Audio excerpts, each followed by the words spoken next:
Suratul Balad. Al-Balad, wuro. Bismillahirrahmanirrahim. Be inde Allah, enɗowo, kinnotoɗo.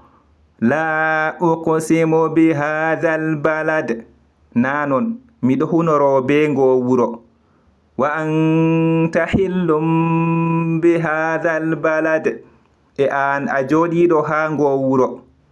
Wa walidin wa ma walad. E saro gorko e ko o dañi. Laqad khalaqnal insana fi kabad. Tabiti haqiqa min tagi neɗɗo nder fiifire. Ayahsabu an lan yaqdira alayhi ahad. Yeli ka oɗo yikka no goto fu marata bawɗe dow mako na. Yaqulu ahlaktu malan lubada. Oɗo wi'a mi halki jawdi ɗibbindirndi. Ayahsabu an lam yarahu ahad. Yeli ka oɗo yikka no goto fu yi'ayi mo na. Alam naj'al lahu aynayn. Yeli ka min gaɗanayi mo gite ɗiɗi na. Wa lisanan wa shafatayn. E ɗemgal e tonɗi ɗiɗi. Wa hadaynahu najdayn. E min kanditi mo baƴƴitiraje ɗiɗi. Falaqata hamal aqaba. Denna o yolli catɗum. Wa ma adraka mal aqaba. E ɗume andini ma ɗume catɗum. Fakku raqaba. Fetugo dande.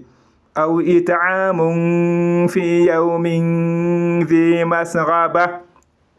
Ma bo nyamnugo nder nyalde jawmire weelo. Yatiman dha maqraba. Yatimejo jawmu bandiragu.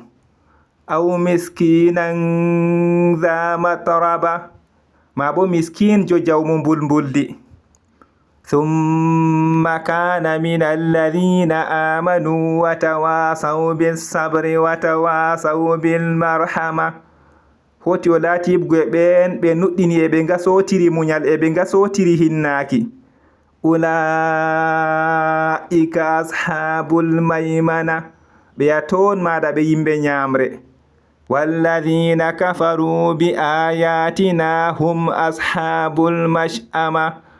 E ɓen ɓe kufrani ayaje min hamɓe ɓe yimɓe nanre. Alayhim narum mu'sada. Dow maɓɓe yite ombotonge.